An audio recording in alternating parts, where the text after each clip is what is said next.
और मुझे ये बताया गया, इनके बेटे ने कहा था अगर हाफिज बनूंगा ना तो फलां को बुलाना, फलां को बुलाना। इन्होंने ये बात कही और बाप ने पूरी कर दी। मैं कहता हूं आज यहां रुक के एक बाप को समझें और देखें बाप है किस शय का नाम, किस दौलत को बाप कहा जाता है। आज हम जवान हो गए ना, बाप बूढ़ा हो गया है, तो हमें अपनी मेहनत दिखती है, बाप की नहीं, बाप की नहीं। 22 तारीख का परदेश जाने का टिकट है, क्यों जा रहे हैं? वहां रिश्तेदार है, बोले नहीं ना, बोल सकते हैं तो बोले, वहां रिश्तेदार है, खानदान है, नहीं है ना, वहां वतन है अपना, यार दोस्त हैं अपने, नहीं ना, फिर परदेश क्यों जा रहे हैं? जिस दौलत को आज बेटे के लिए खर्च किया है ना, उसी दौलत को फिर से कमाने जा रहे हैं। या यूं कहिए जिस दौलत को कमा के लाए थे ना, आज उस दौलत को बेटे के लिए कुर्बान कर दिया है। कल जब यही बाप बेटों से कहता है ना, बेटे खांसी का सिरप खत्म हो गया, तो हम जेब पे हाथ मार के कहते हैं तुम्हारे खर्चे उठाएं कि बच्चों के उठाएं। खुदा की कसम, माँ बाप का इतना बड़ा एहसान औलाद पे होता है।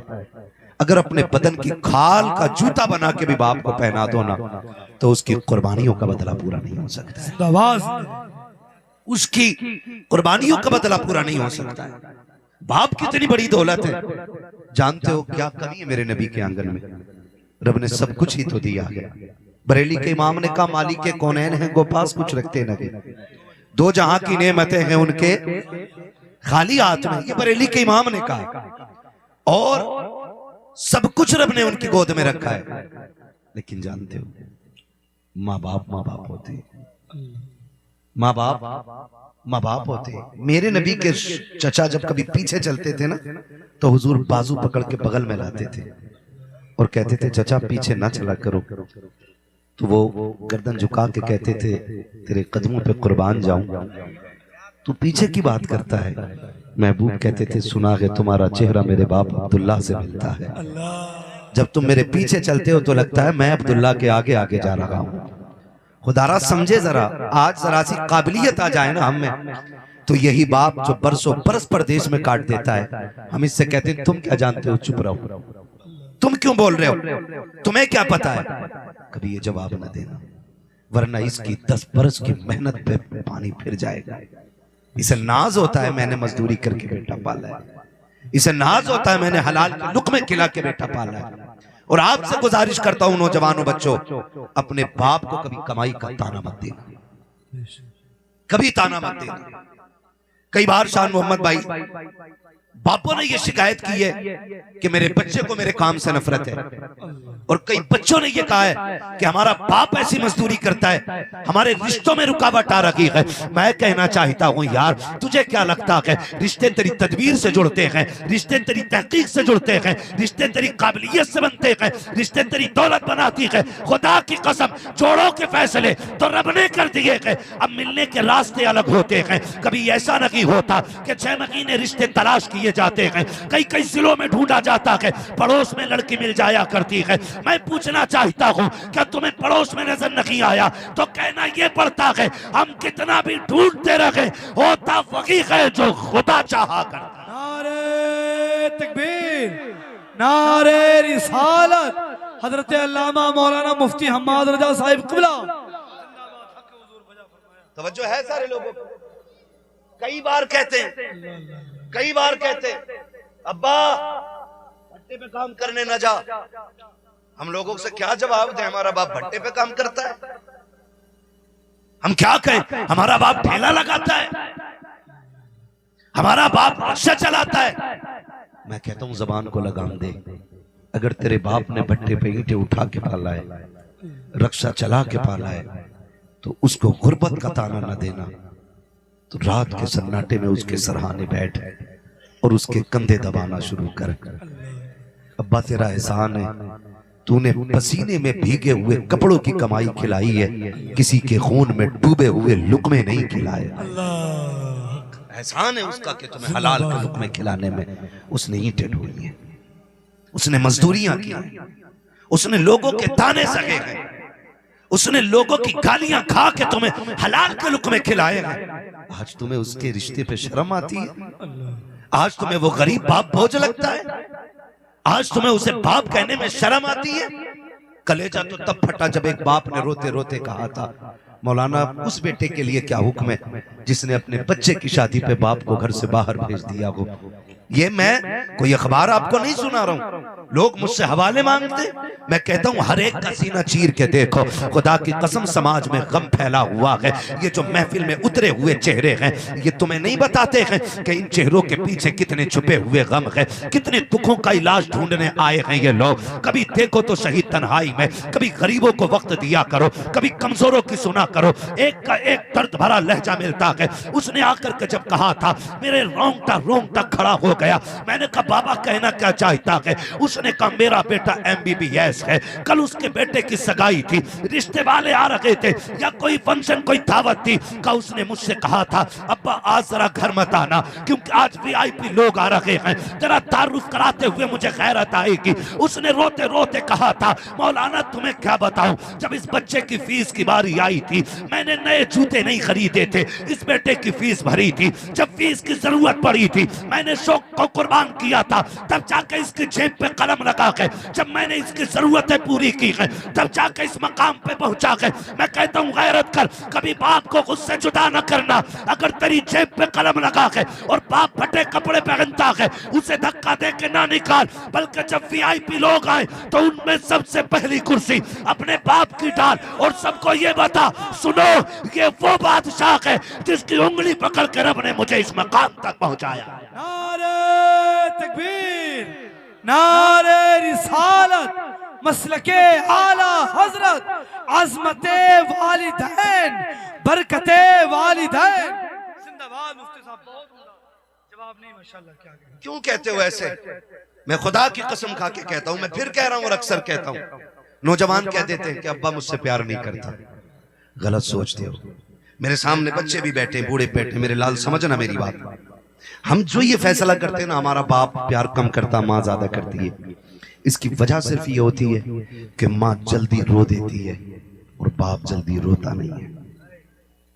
ये देख के हम कहते हैं कि मेरी माँ ज्यादा प्यार करती है, लेकिन खुदा की कसम अगर बाप जल्दी रोता नहीं है ना तो जा मेरी बात याद रख, जिस दिन तू रात को 10 बजे तक काम से वापस ना आए, अगर माँ बेकरार रहती है तो बिस्तर पे चैन से बाप भी नहीं लेटा करता है, बाप भी नहीं लेटा करता। हम रातों के मुसाफिर हैं, जाकिर भाई हैं, ये तमाम उलमा हैं जो रातों रात जिनका काम चलने का है। खुदा की कसम एक नहीं सैकड़ों बापों को हमने रोड पे सन्नाटे में रात की तन्हाई में कोहरे में खड़ा देखा है। जब पूछा ना क्या बात है, खुदा की कसम उसने कहा भी बेटा काम पे से नहीं आया है। और देख तो सही, तुझसे किसने कह दिया बाप प्यार नहीं करता है? जब पहले की बात है, जब मैं भी पढ़ता था मैंने देखा एक माई एक जगह से चढ़ी और उसके हाथ में एक कपड़े की पुटलिया बंधी थी, उसको सीट नहीं मिली, वो बीच में बैठ गई। बस पे हम लोग जा रहे थे, नीचे बैठ गई और जब आया ना शहर उतरने लगी। किसी ने कहा इस उम्र में यहाँ आने की क्या जरूरत थी? जानते उस माँ ने क्या कहा था? कहा सुबह मेरा बेटा बिना टिफिन के काम पे आ गया था,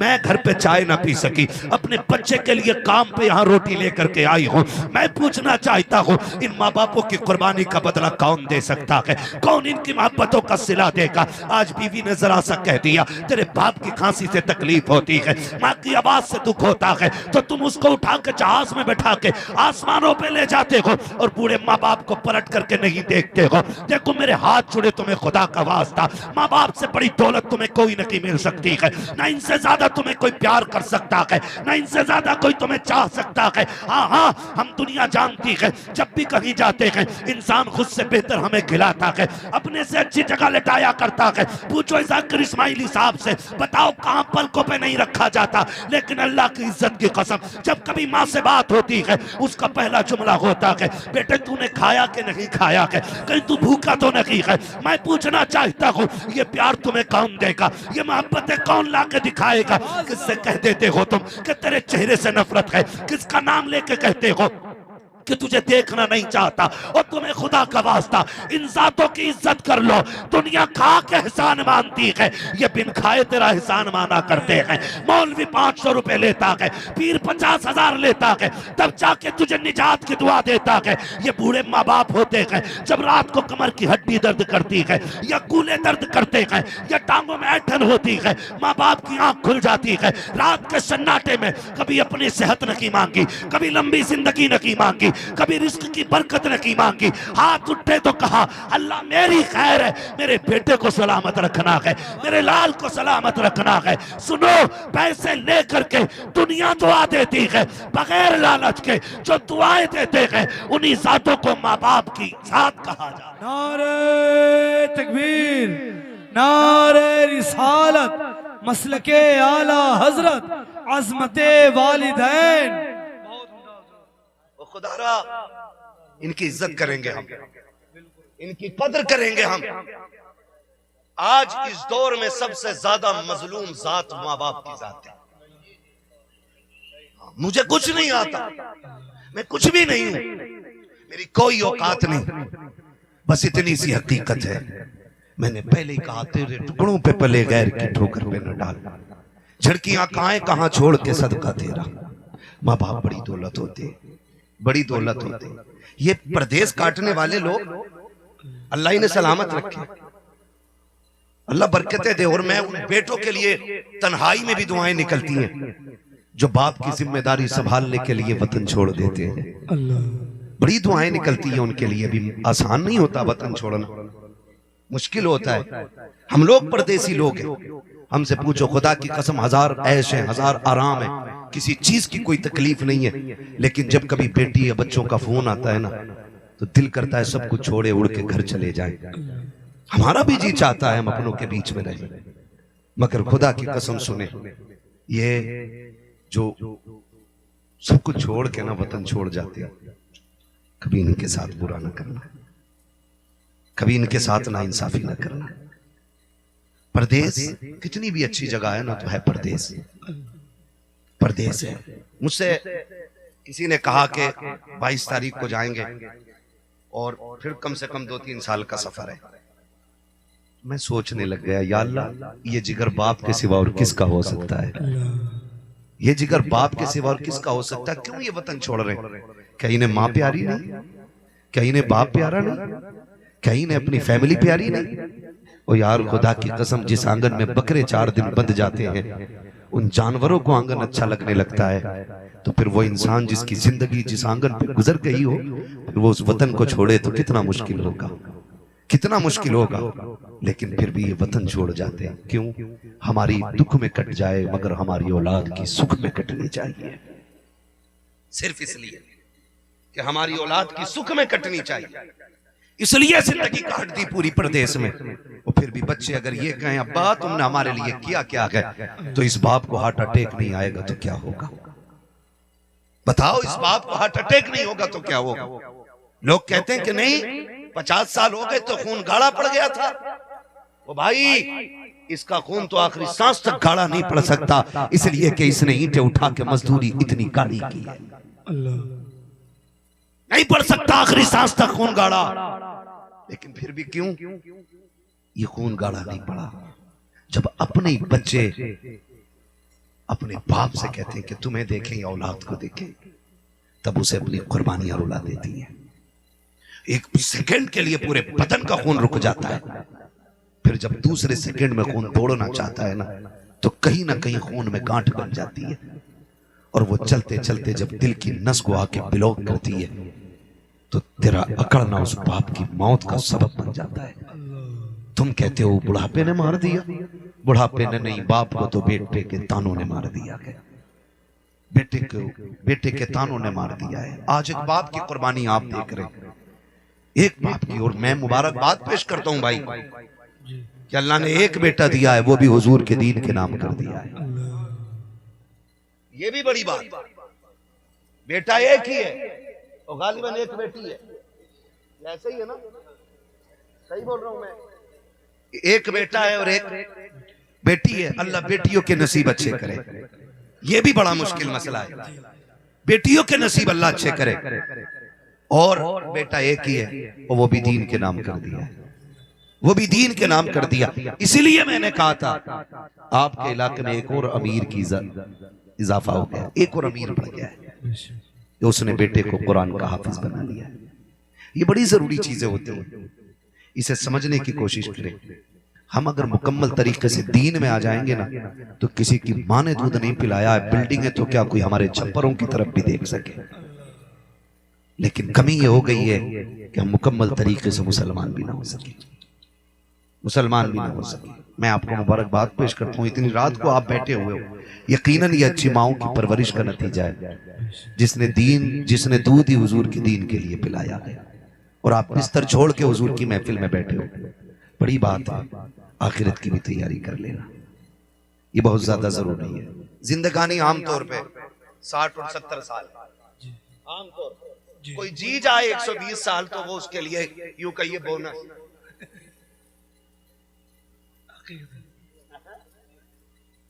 हाँ, 60 के ऊपर जब सुई जा रही है तो समझ लो ऑफर भी है, बोनस भी है। ऑफर है तौबा का और बोनस है सांसों का। 60 के ऊपर जब सुई चल रही है, वरना इसके बाद ना तो फिर वैसे तो मौत का कुछ नहीं पता। हम अक्सर कहते हैं उजाले अपनी यादों के हमारे साथ रहने दो, जिंदाबाद। शेर खाली शान मोहम्मद भाई नहीं पढ़ते, हम भी पढ़ लेते हैं। उजाले अपनी यादों के हमारे साथ रहने दो, न जाने किस गली में जिंदगी की शाम हो जाए। हर वक्त यूं तो मौत के लिए तैयार रहना चाहिए, मौत के लिए हर वक्त तैयार रहना चाहिए, लेकिन आमतौर पे जिंदगी कितनी है? 60-70, इसी के बीच में निकल लेना। ये 60 साल जिंदगी थोड़ी दुख में उठा ले, इसके बाद वाली जिंदगी बड़ी सुखों वाली हो जाएगी। इसके बाद वाली जिंदगी बड़े सुखों वाली होगी, बड़ा पुरसुकून माहौल मिलेगा। ये तो कटी जानी है। लेकिन जैसी लड़का पैदा हो ना, मैंने किसी को कहते भी सुना, खूबसूरत होगा तो डॉक्टर बनाऊंगी, काला होगा तो मौलाना बनाऊंगी, सेहतमंद होगा इंजीनियर बनेगा, लूला लंगड़ा होगा तो इमाम साहब बनेगा। ये ज़हन है, ये सोचें। मगर सुन, तू भी सही कहती है, जिसे कोई तालीम सीने से नहीं लगाती उसे मुस्तफा की तालीम सीने से, जिसे कोई सीने से नहीं लगाता उसे हुजूर का दीन सीने से लगाता है। मैं सलाम करता हूं इन मदरसे वालों को। मदरसे वालों में भी कुछ फित्तीन होते हैं, सारे ही नहीं, कुछ की कुर्बानियों पे दिल जान से कुर्बान जान। सलाम करता हूं मैं, बड़ी मेहनतें करके हमारे बच्चों को पढ़ाते हैं, बड़ी मेहनतें। अच्छा एक बात बताओ, जब आखिरी सांस आए तो क्या इरादा है? सांसें अटक अटक के निकले कि जल्दी दम निकल जाए? क्या इरादा? बोलो, मेंबर वाले ना बोले, सिर्फ नीचे वाले बोले। कैसे? जल्दी निकल जाए, ये इरादा ना? गर्दन हिला रहे हो अल्लाह के बंदो। अब तो मैं सोचता हूँ सब जगह पढ़ाई हो रही है, अब तो हर जगह जबान आ गई है, लोगों को बोलना सीख गए, बोल सकते हैं, वरना मैं आपको बुलवाना भी जानता। मैं कहूंगा नहीं, अभी बस इतना बताओ क्या चाहते हैं? सांसें जब टूटने लगे तो दम देर से निकले या जल्दी? माशाअल्लाह, जो बोल गए अल्लाह उन्हें सलामत रखे। कैसे निकले? जोर से, जल्दी निकले। और जल्दी निकलने का तरीका क्या है? आसान तरीका है, तुम रब के हो जाओ, रब तुम्हारा हो जाए। सीधी सी बात, तुम रब के हो जाओ, रब तुम्हारा हो जाए, बहुत आसानी से। और बड़ी मुश्किल बात है, दम उनका पारसा हो, मुत्तकी हो, परहेजगार हो, हाजी हो, नमाजी हो, गाजी हो, कोई भी हो, उनका दम आसानी से नहीं निकलता जो माँ बाप के नाफरमान होते हैं। ये नोट कर लो, उनका दम आसानी से नहीं निकलता जो माँ बाप के नाफरमान होते हैं। कहते नहीं जी मैं कतई नाफरमानी नहीं करता। कहां रह रहे हो? कुछ नहीं, फैमिली के साथ मुंबई में हूं। गांव में कौन है? अम्मा रहती है। कौन रहता गांव में? अम्मा और अम्मा और अब्बा कह लो भाई, पता नहीं शादी के बाद भी अब्बा को अब्बा कहो कि ना कहो।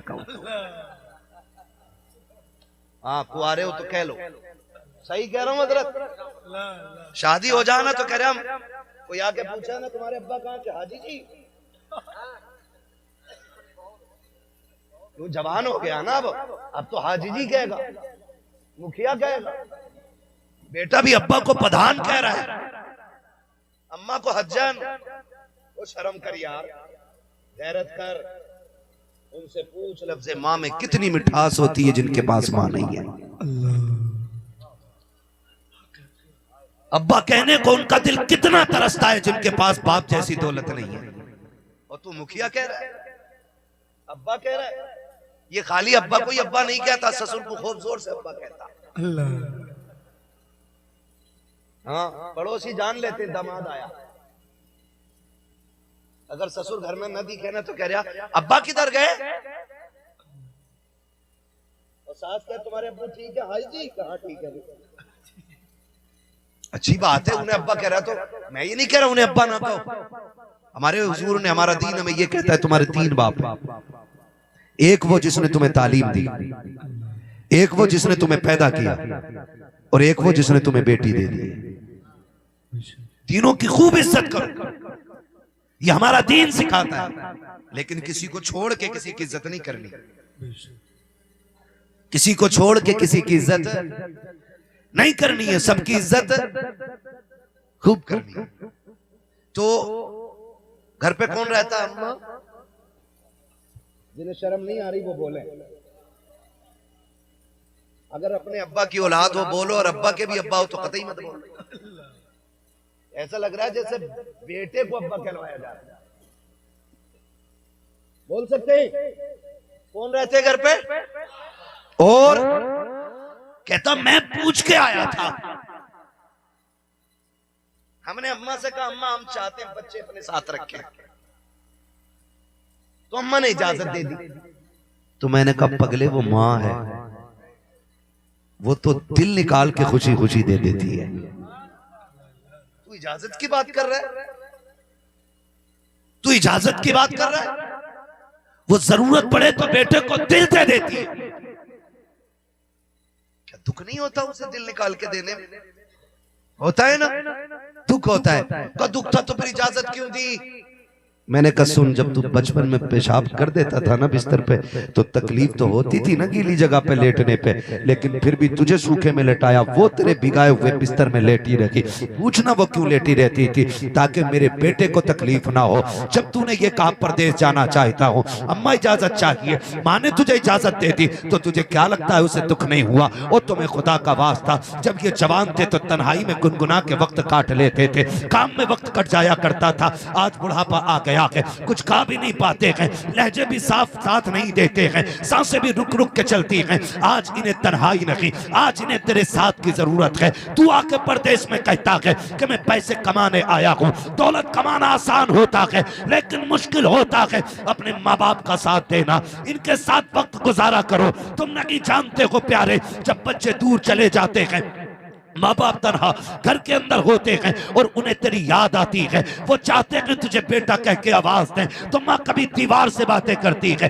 कभी दरख्त की शाखें पकड़ के तेरा नाम लेती है। लोग कहते हैं पागल हो गई है, ये दरख्तों से बातें करती है, ये दीवारों से बातें करती है। जा जाके उस माँ से पूछ, क्या तेरा दिमाग चल गया है या तू पागल हो गई है? क्यों अपने बेटे का नाम लेके तू दीवार से बातें करती है? तो वो रात के सन्नाटे में उठ के तेरा नाम लेने वाली माँ कहेगी, तुम्हें क्या पता है बचपन में जब गुड्डू कह के आवाज देती थी कलेजा ठंडा होता था, जब पप्पू कह के आवाज देती थी तसल्ली हो जाया करती थी। उसके बगैर जीने का तसव्वुर नहीं किया, उसके बगैर रहने की आदत नहीं डाली। आज 6 महीने हो गए हैं, उसका फोन तक नहीं आया है। जी चाहता कि उससे बात करो, मगर उसका फोन तक नहीं आता। बताओ मौलवी करूं क्या? जब वो नहीं आया, उसका नाम लेके दीवारों से बातें करती हो। कम से कम नाम जबान पे आ जाए, कलेजे को ठंडक मिल जाती है। और खुदा का वास्ता पैसे कमाओ, खूब कमाओ, तुम्हारी मर्जी है, लेकिन माँ के कदमों से दूर रह के नहीं, माँ के कदमों में रह कर के पैसे कमाने के आते। नारे तकबीर, नारे रिसालत, मसलके आला हजरत अजमते वालिदैन, बरकते वालिदैन, कदमे वालिदैन, हजरत अल्लामा मौलाना मुफ्ती हम्माद रजा साहिब कुबला। हमारे यहाँ पीर परस्ती इतनी हो गई है, पीर परस्ती इतनी हो गई है, हाथ चूम के कह रहे हम कतई जन्नती के हाथ थे। तो इसकी पहचान पता क्या कह रहे? निरे रुई जैसे हाथ है इसलिए जन्नती के हाथ। सुन भाई, 24 घंटे अपने अब्बा को एसी में रख, उनके भी हाथ देखेगा ना तो फिर रुई जैसे हो जाएंगे। हैं? पीर के हाथों में जन्नत दिखाई दी, बाप के पैरों के तलवों में पड़ी हुई ठेठों को तुमने झांक के नहीं देखा? झांक कभी तलवों में। वो तुझे बचपन में कंधे पे लेके ना चला होता ना उसके पैर भी रुई जैसे होते। लेकिन हम कहते हैं मजा आ गया, पीर साहब के हाथ दबाए, हो ऐसा लग रहा है जन्नत का फरिश्ता पकड़ लिया। ये भी एक बार बेगैरत नहीं कह रहा कि अब्बा के भी हाथ दबा दिए, क्योंकि इसके कौन दबाएगा? ऐसे ठलुए गुलाम कहां मिल जाएंगे? मैं आपसे गुजारिश करता हूं, वो पीर जो तुम्हें माँ बाप से दूर रखे उससे खुद ब खुद दूर हो जाओ, दूर हो जाओ। कोई पीर तुम्हें माँ बाप के बगैर जन्नत नहीं दे सकता है, ये लिख लेना। कोई भी पीर तुम्हें माँ बाप के बगैर जन्नत नहीं दे सकता। लग रहा होगा ना मैं पीर रखला, मेरे पीर साहब, मैं किसी के पीर को नहीं कह रहा हूं, जिसका भी पीर माँ बाप से दूर रखे, हलाल कमाई से दूर रखे, ऐसे पीरों को छोड़ दो, वरना नस्लें बर्बाद हो जाएंगी। हमारा भी एक पीर है, दुनिया ताज शरिया कहती है। हाँ, हम बुखारी शरीफ जब पढ़ते थे, हजरत के पास लोग मिलने आते थे ना, मुसाफा सरकार फरमाते थे ताज शरिया, और उसके बाद कहते थे यूसुफ भाई वगैरह से, आशिक भाई वगैरह से, कहते थे लोग गए के हैं, कहते हजरत अभी यहीं खड़े। उससे मैं कहते थे यहाँ क्या कर रहे हो, क्या देख रहे हो, ये कोई कश्मीर की वादी है? ऐसे बोलते थे, ये कोई कश्मीर की वादी है जो यहां तमाशा देखने खड़े हो? फरमाते थे जाओ अपने बच्चों के लिए हलाल रोजी तलाश करो। अगर मेरे पास रहोगे तो बच्चों के लिए हलाल रोजी कहां से लाओ? ये नजरिए लाओ तो आज बीजेपी की तरह 50-50 रुपए में मुरीदों से भीड़ लगवाई जाती है। हाँ, आगे पीछे गाड़ी लगा दो, आका आ रहे, इस आका से पूछ, गारंटी हो गई तेरी जन्नत की? तेरे कागज तो तैयार होंगे। जानते हो जब हजरत राबिया बसरिया के पास निकाह का पैगाम हजरत हसन बसरी ने भेजा, आपने मालूम है क्या कहा था? कहने लगी, कहा कि मैं निकाह करना चाहता हूं।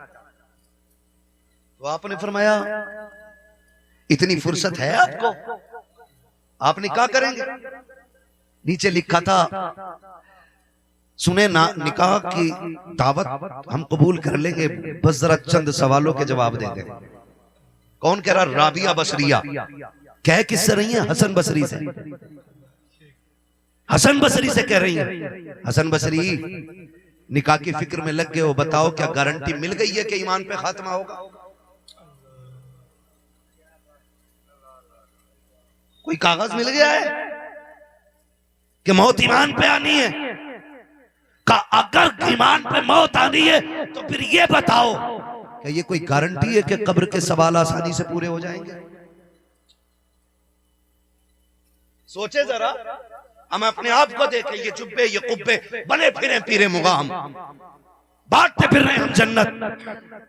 खुदा की कसम, इमाम गजाली ने कहा था, काश अगर कोई ये यकीन दिला दे, ये यकीन कोई दिला दे कि जहन्नम की सजा पाकर के जो सबसे आखिर में निकाला जाएगा वो गजाली होगा, कहते फिर मैं चैन की नींद सो जाऊं।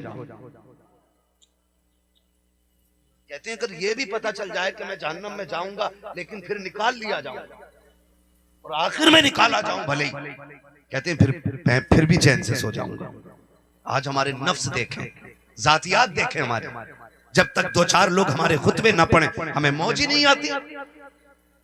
8-10 लोग आगे पीछे ना हो हमें मजा ही नहीं आता बात करने में। यह भी कोई जिंदगी है? का हसन बसरी, अगर सांस ईमान पे टूट रही है फिर ठीक, कब्र के सवालों का जवाब पक्के कर लिए। और अगर जवाब भी पक्के हैं तो पुलसिरात का मसला सब ठीक ठाक है ना? ओ वो जो तराजू लगी है वहां अमल जो तुलेंगे, सारी तराजू का मामला साफ है। चीख निकल गई इमाम गजाली, हजरत हसन बसरी जैसी जात की। हम जन्नतें बांट रहे, खुदारा निकलो और अपनी रातों का एक हिस्सा ऐसा बना लो, भले 10 मिनट सही, जब दुनिया सो जाया करे तुम मुसल्ला बिछा के अपने रब को रो के दिखाया। ये निकालो जिंदगी में इतना वक्त, और हर एक को निकालना पड़ेगा, वरना खैरियत नहीं है। पीर भी कूटा जाएगा, मुरीद भी कूटा जाएगा। नहीं मेरी कोई करामत यहां बयान कर दे, मेरे रुतबे बुलंद हो गए। डरना चाहिए जो जितना जिम्मेदार है। मेरे नबी की जात देख, आज अगर किसी के घर में मुसीबत आ जाए, पीर साहब बरकत नहीं हो रही है, कह रहा ठीक है 40 जुमेरात आके चिराग जलाओ। 40 जुमेरात चिराग, 40 जुमेरात कितने महीने हो गए, लगा दिया ना काम से। 40 के 40 पकड़ लिए तो ऑटोमेटिक भीड़ रहेगी। सुनो जी, सीधी सी बात है, हम पक्के बरेलवी हैं, हमें कोई वहां भी ना समझे, लेकिन आला हजरत ने अल्लाह वालों से प्यार करना सिखाया है, अल्लाह वालों की इबादत करना नहीं सिखाया है। कान खोल के सुन लेना, हम अल्लाह वालों से प्यार करते हैं, अल्लाह वालों की इबादत नहीं करते। नंगे दरे जाना पर करता हूं जबी साई, सजदा न समझ नजदी सर देता हूं नजरा, है ना? तो अल्लाह वालों से हमें प्यार करना सिखाया। माफ कीजिएगा, होता क्या है, अच्छी बात है मज़ारों की हाजिरी, लेकिन उससे ज्यादा जरूरी है कब्रिस्तान की हाजिरी।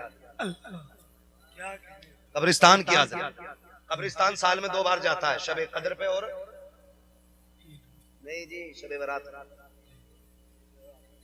शबे कद्र और शबे बरात। टंकी फुल तेल से, चाबी लगाई, सर पे टोपी नहीं,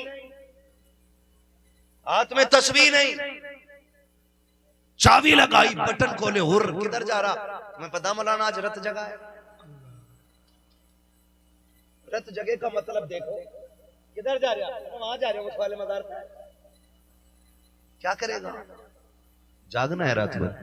सुन, मजारों का तकद्दुस अपनी जगह है, लेकिन माँ बाप की कब्र की अजमत अपनी जगह होती है, अपनी जगह होती है।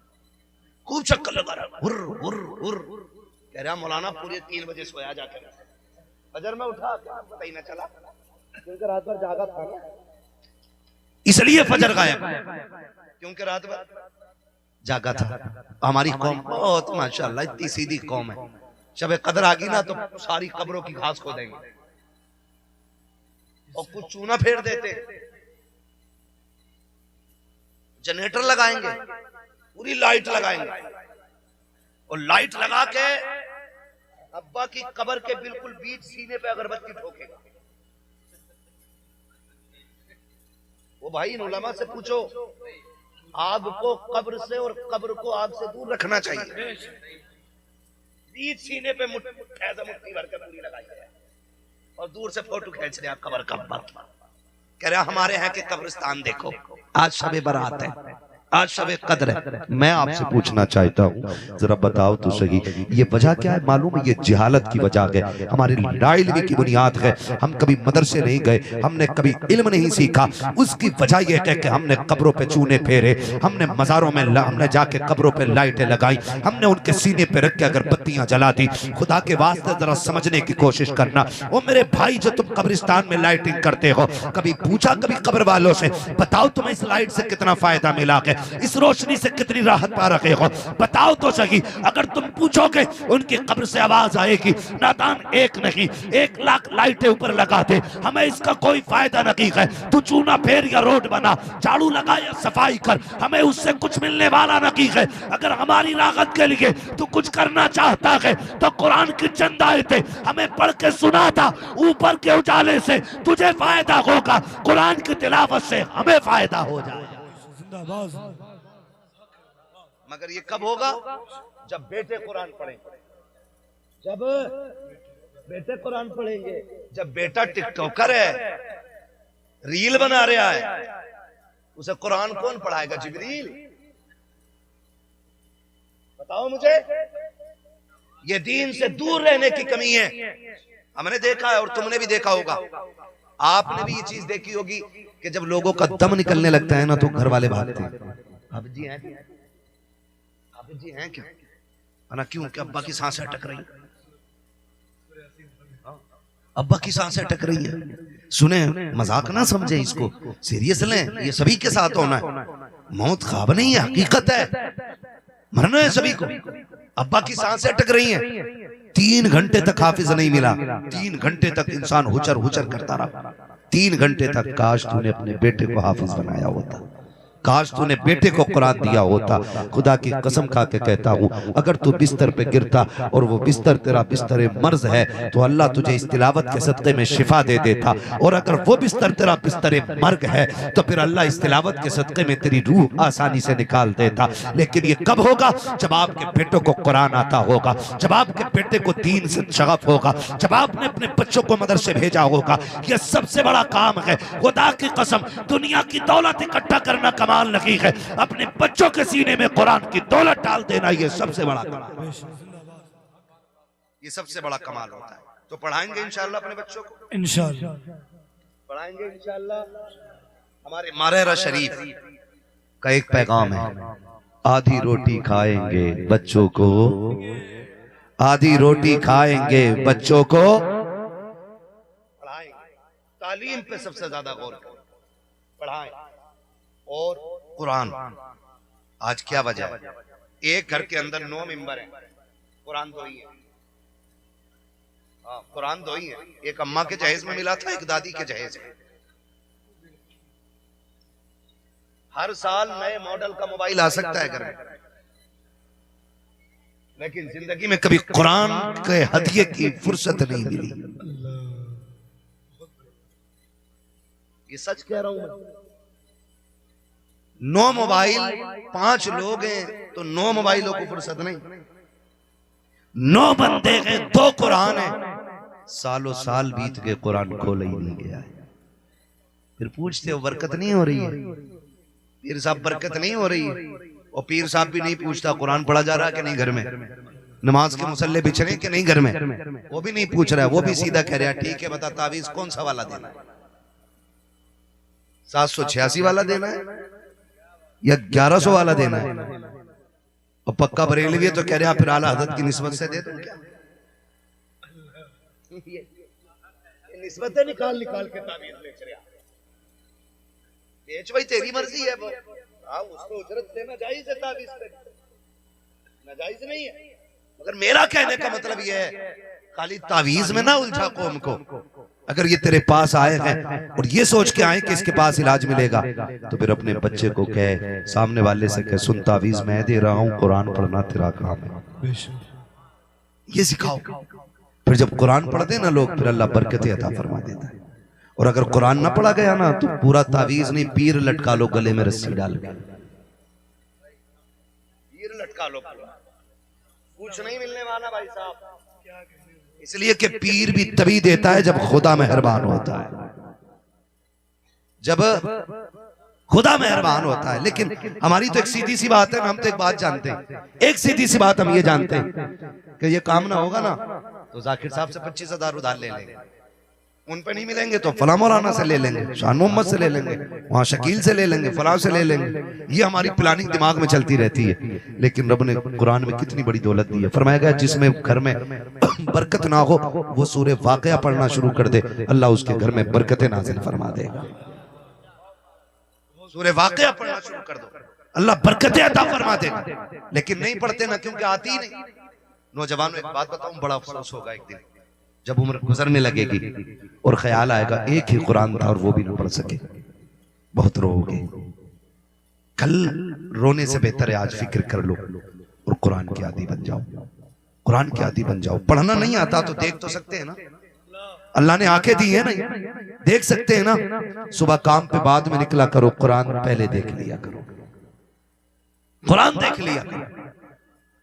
घर से बाद में निकलो, कुरान को पहले चूमो, ताकि कम से कम ये पता चल जाए कि ये जो लोग हैं ना, ये कुरान से प्यार करने वाले लोग बैठे हुए, ये कुरान से प्यार करने वाले लोग हैं। तुम जानते हो जंग का मौका है, आका करीम बारगाह में सहाबा इकराम मौजूद हैं। एक जनाजा हवा में उड़ता हुआ आया, जैसी वो जनाजा हुजूर की बारगाह में हवा में उड़ते हुए आया, आका करीम ने नमाज जनाजा पढ़ाई, सहाबा ने पढ़ी, फिर उसी तरह वो जनाजा उठा और हवा में उड़ता हुआ वापस चला गया। सहाबा कहते हैं आका ये कौन खुश नसीब था जिसका जनाजा हवा के कांधों पे आया था और आपने पढ़ा दिया है। मेरे नबी फरमाते हैं, मेरे सहाबा सुनो, ये मेरा वो खुशनसीब सहाबी है जो रोजाना 1000 मरतबा सूरह इखलास पढ़ा करता था और ये दुआ करता था, अल्लाह जब मेरा इंतकाल हो जाए मेरे जनाजे का इमाम अपने महबूब का बना देना। का सारे सहाबा जंग में आ गए, इसका इंतकाल हो गया, कोई जनाजा उठाने वाला नहीं था, तो फरिश्ते इसका जनाजा लेकर के मेरी बारगाह में आए थे। का सहाबा जो कुरान से प्यार करता है, कुरान उनसे प्यार किया। नारे तकबीर, नारे रिसालत, मसलके आला हजरत, अजमते कुरान, बरकते कुरान। सारे तो जुनैद बगदादी नहीं है ना, या पीर अल मदद पीर, सारे जुनैद नहीं है। उन्होंने कहा था या जुनैद कहता चला जा, लेकिन सबने यही बना लिया। बरकत नहीं है तो ठीक है, आते जाते रहा करो, मिलते रहा करो। यानी हमारा तो टाइम खराब है, तुम्हारा भी करना है। हमारे लोग बड़े सीधे, वक्त दे तो जानते हो, खाली मैं क्या कहूं, एक हंगामा महशर हो तो भूलूं उसको, सैकड़ों बातों का रह रह के ख्याल आता है।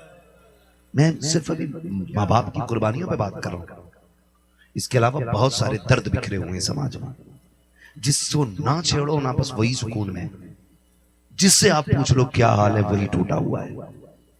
इस दर्द का समाधान क्या है, इन दुखों का इलाज क्या है, तो बस इतना समझो, अपने दुख जमाने से न बताया करो, अपने दुख अपने खुदा से बताया करो, अपनी शिकायत अपने रब से रखा करो। खुदा की कसम ये दुख आधे भी नहीं बचेंगे, आधे भी नहीं बचेंगे। आप मुझसे कहें, इनसे कहें, उनसे कहें, हम आपके गमों का मजाक उड़ाएंगे, लेकिन तेरे गमों की जो सबसे बेहतर कीमत तेरे रब की चौखट से मिलेगी वो कहीं से नहीं मिल सकती है, कहीं से नहीं मिल सकती। मैं वो इलाज बता ही नहीं सकता जिसमें मेरा घाटा हो, मैं वही इलाज बताऊंगा जिसमें मेरा फायदा हो। मेरे हुजूर की चौखट है। एक देहाती साहब, देहाती शख्स है, अभी हुजूर से मिला नहीं, पहली मुलाकात हुजूर की चौखट पे आया। महबूब अलैहिस्सलाम ने हाल देखा, चाल देखा, हुजूर तो दिलों के हाल जानते हैं। आला हज़रत क्या कहते हैं, और कोई गैब क्या तुमसे निहा हो भला, जब ना खुदा की जुबा तुम पे करोड़ों दुरूद। तो जब वो आए ना हुजूर की बारगाह में, आका करीम ने फरमाया कहां से आए हो? कहा सरकार फलां गांव से आए हो। मेरे नबी ने फरमाया आए क्यों हो? कहा सुना है कि जो तुझसे मिल जाता है खुदा उसको मिल जाया करता है। वो कहते हैं सुना है आप जिसके हो जाते हैं खुदा उसका हो जाता है। महबूब फरमाते हैं हक सुना है, सच सुना है। कहा फिर आपके पास रह करके आपको राजी करके मैं खुदा को पाना चाहता हूं। हुजूर के अगले जुमले सुने, फरमाया घर पे कोई है?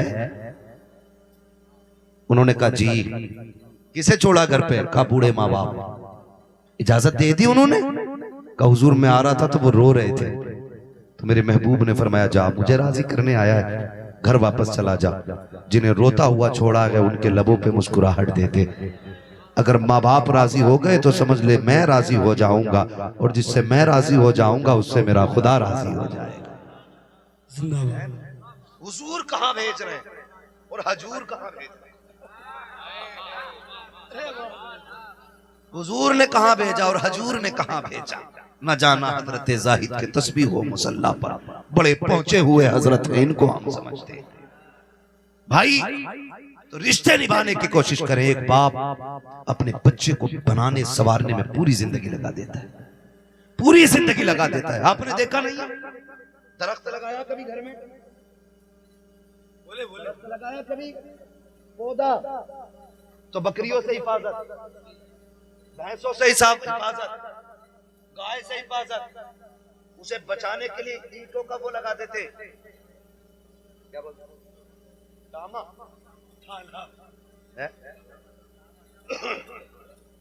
भैया जो भी कहते हो घेराव करेंगे हम।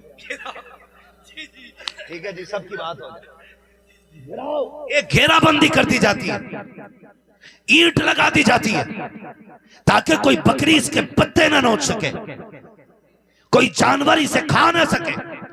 सोच, अगर लगाए हुए पौधे से इतना प्यार होता है तो अपने जिस्म के टुकड़े, अपने लाल से माँ बाप को कितना प्यार होता होगा, कितना प्यार होता होगा। हम एक पौधे को पालने के लिए कितनी मेहनत करते हैं। अक्सर किसान लोग बैठे होंगे मेरी नजर में, जहां तक कि खेती से ताल्लुक रखने वाले लोग, रोज अपने खेत को देखने बंदा जाता है। आज फूल आ गया खेती में, आज बाल बन रही है, आज बाल निकल आई है, आज दूध बन गया दाने में, आज दाना कच्चा हो गया है, 15 दिन पकने में लगेंगे। रातों दिन उसकी ये बातें रहती हैं, जबकि फसल कितने दिन में तैयार हो जाती है? ज्यादा से ज्यादा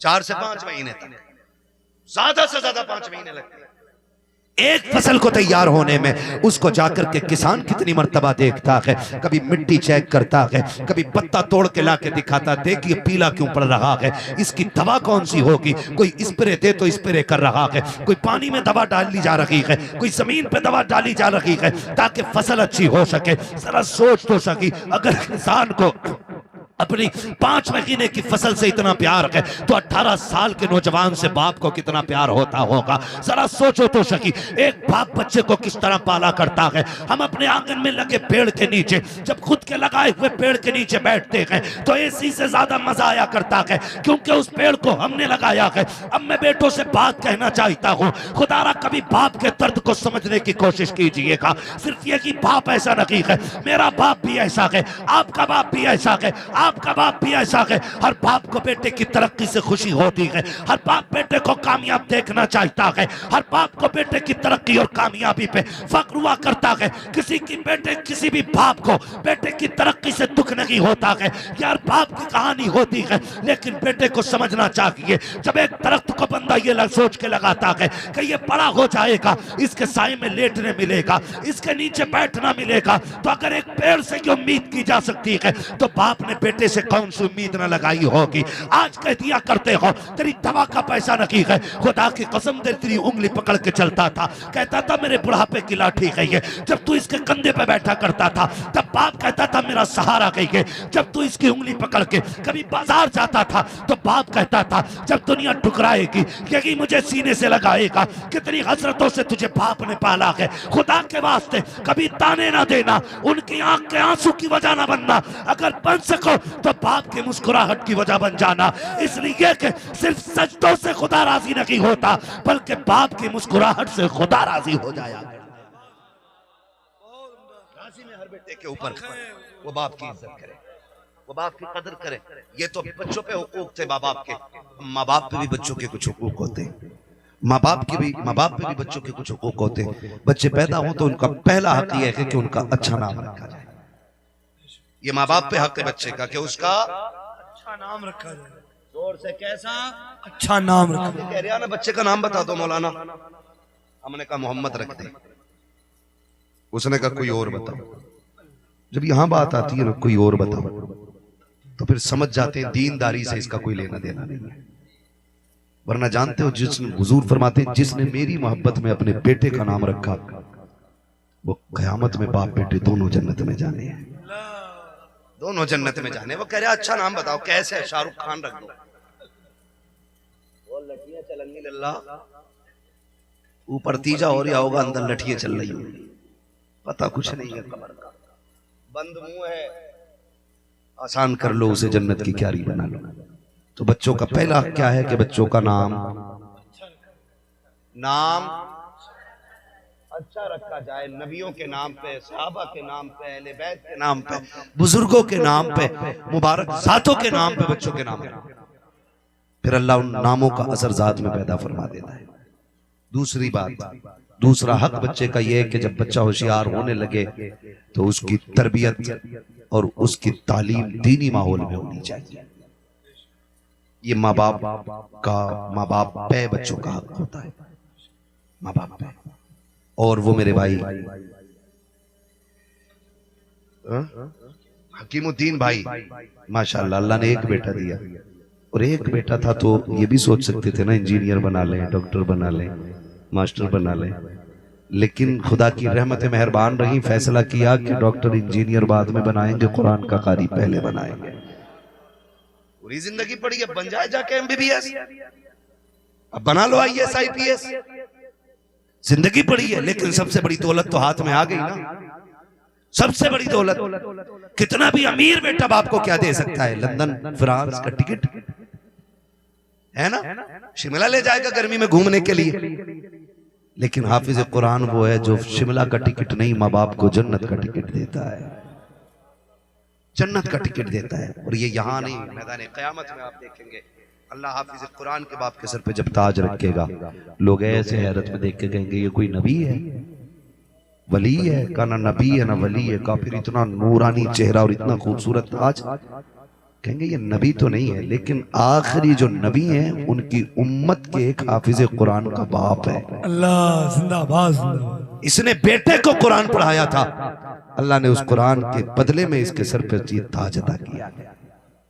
तो ये सबसे बड़ी इज्जत होगी। अल्लाह हम सबको इस इज्जत का हकदार बनाए, अल्लाह हमारे बच्चों को कुरान का कारी बनाए। फरमाया गया या अय्युहल्लज़ीना आमनु दुखुलू फिस्सिल्मि काफ़ा, ईमान वालों पूरे पूरे इस्लाम में दाखिल हो जाओ, पूरे पूरे इस्लाम में दाखिल हो जाओ। हकीमुद्दीन भाई, अल्लाह इनकी जिंदगी में बरकतें अता फरमाए, और ये जहां भी रहे अल्लाह इन्हें सलामत रखे, इनका साया औलाद के सर पे तादेर कायम दायम रखे, और अल्लाह लंबी जिंदगी औलाद के साथ मोहब्बत के साथ गुजारने की तौफीक अता फरमाए। उम्मीद है इंशाअल्लाह अज़ीज़ आज के बाद हम अपने माँ बाप का एहतराम करेंगे इंशाअल्लाह। बच्चे भी हाथ उठा सकते हैं, मैंने बच्चों को भी समझाया ना, जिनकी समझ में आई है वादा करें इंशाअल्लाह इज्जत करेंगे, माँ बाप की कदर करेंगे इंशाअल्लाह। खुद ना खाएं, माँ बाप को खिलाएं, फिर देखना उनको खिलाए हुए लुक़्मे तुम्हें कितनी ताकत अता करेंगे। तो करेंगे इंशाअल्लाह ये। अल्लाह हमें माँ बाप का फरमाबरदार बनाए। खुदा करे जिनके माँ बाप हयात हैं उनकी उम्रों में बरकतें हों, और जो दुनिया से चले गए हैं अल्लाह उन्हें बेहिसाब जन्नतें अता फरमा दे। मैं मुबारकबाद पेश करता हूँ हाफिज कुरान और इनके घर वालों को और इनकी माँ को, इनके परिवार को, कि अल्लाह ने आपको बड़ी इज्जतें अजमतें अता कर दी हैं कि आपके घर में कुरान का कारी पैदा हो गया, कुरान का कारी पैदा हो गया। अल्लाह इनको भी सलामत रखे और घर वालों को भी सलामत रखे। बस जो हुए गलत उनको माफ फरमाए रब्बे कायनात। जिंदगी ने दिया साथ, फिर होगी मुलाकात, चमन रहा फूल खिलेंगे। ऑपरेटर साहब तो सो रहे हैं, इनकी ख्वाहिश हुजूर के वो शजरा बयान हो जाता है। भाई शजरे की फरमाइश ये हजरात लोग कर रहे हैं, है ना। तो 2 मिनट जाकिर भाई थोड़ा सा इसको आवाज दे दें, थोड़ा सा। ये तो सीटी इतनी दे रहा है कि आवाज ही नहीं खुलने दे रहा है। ठीक है जी, मैं आपसे गुजारिश करूंगा कि मैं शजरा पढ़ूं, जब मेरा हाथ का इशारा हो तो सुभान अल्लाह बोलना है। ऐसे तो मैं तीजे की फाता में भी नहीं जाता। बोले यार चल के जरा सुभान अल्लाह। सुभान अल्लाह लगना चाहिए जाग रहे हैं अभी। चच्चा पैर नीचे कर ले कुर्सी से, मेहरबानी। ये हुजूर की महफिल है माशाल्लाह, ठीक है ना। बोले जरा सुभान अल्लाह। सुभान अल्लाह। और चल के हाँ माशाल्लाह। ये बच्चे देखो, वो एक बच्चा था बड़ा छोटा, उसको ठंड लग रही थी, वो किधर चला गया? मैं उसे बहुत गौर से देख रहा, वो कांप रहा है लेकिन उठ के नहीं गया अभी, है ना। तो ये हुजूर की मोहब्बत है। सोचो जब बच्चों के इतने बड़े जिगरे हैं, तो जो जवान उम्मती हैं हुजूर के, उनका कितना बड़ा जिगर है ना। जब बच्चों के ये हालात हैं तो फिर जवानों के हाल क्या होंगे। ठीक है जी, थोड़ी सी सर्दी दूर करें और बोल दें जरा सुभान अल्लाह। सुभान अल्लाह। अल्लाह आपको सलामत रखे। इतनी जोर से बोल रहे हैं, या अल्लाह जो सबसे जोर से बोला हो उसे आज की रात के सदके हुजूर का मदीना दिखा दे। ये बच्चा बड़ी जोर से बोला, मैं यहीं खत्म कर दे रहा हूं। इस बच्चे को अल्लाह सलामत रखे, इसकी आवाज तुम पे भारी आ गई है। मैं इससे आगे दुआ ही नहीं कर रहा हूं, मैंने दुआ ही रोक दी अभी यहाँ पे आके। इस बच्चे को जज्बा देख के खुदा करे उन अच्छों में सबसे पहले इस बच्चे का नाम आ जाए। जरा बोल दो सुभान अल्लाह। स्टेज वालों आपकी तरफ गुजारिश और आपके हुक्म पे, मतलब ये मैं पढ़ रहा हूँ, जरा आप भी बोल दे सुभान अल्लाह तो थोड़ी सी जान आ जाएगी। आदम के बेटे शीश, जिंदाबाद जिंदाबाद। क्या करें, बोले बोले। इधर वाला जो घर का मोहल्ला है ना, माशाल्लाह, भूख तो नहीं लग रही है बेटे? खाना खा के आए घर से, ये खाली लंगर के सहारे थे ना? जुगाड़ भी वह करे तो फिर भी खा के चला गया, ताकि सुभान अल्लाह कहने की ताकत बनी रहा करे, है ना? जो खा के आए वो बोले सुभान अल्लाह। आदम के बेटे शीश, शीश के बेटे यानस, यानस के बेटे कैनान, कैनान के बेटे मेलाइल, मेलाइल के बेटे ब्यारत, ब्यारत के बेटे इदरीस, इदरीस के बेटे मुतवशिक, मुतवशिक के बेटे लमकने के नाम, लबकने के नाम के बेटे नूह, नूह के बेटे शाम, शाम के बेटे जुलात, जुलात के बेटे शाले, शाले के बेटे आबिर, आबिर के बेटे दाता, दाता के बेटे रावा, रावा के बेटे शारू, शारू के बेटे नाखुर, नाखुर के बेटे तारिक, तारिक के बेटे इब्राहिम खलीलुल्लाह, इब्राहिम खलीलुल्लाह के बेटे इस्माइल ज़बीहुल्लाह, इस्माइल ज़बीहुल्लाह के बेटे केदार, केदार के बेटे अवाम, अवाम के बेटे हमल, हमल के बेटे साबित, साबित के बेटे सलमान, सलमान के बेटे रईसा, रईसा के बेटे इलियासा, इलियासा के बेटे ओद, ओद के बेटे हव्वा, हव्वा के बेटे अदनान, अदनान के बेटे मोहित, मोहित के बेटे नदार, नदार के बेटे मुदिर, मुदिर के बेटे इलियास, इलियास के बेटे मुदरिका, मुदरिका के बेटे खदीमा, खदीमा के बेटे किनाना, किनाना के बेटे नदर, नदर के बेटे मालिक, मालिक के बेटे फार, फार के बेटे गालिब, गालिब के बेटे लुई, लुई के बेटे काब, काब के बेटे मुर्रा, मुर्रा के बेटे किलाब, किलाब के बेटे कुसै, कुसै के बेटे अब्दे मनाफ, अब्दे मनाफ के बेटे हाशिम हैं, हाशिम के बेटे अब्दुल मुत्तलिब हैं,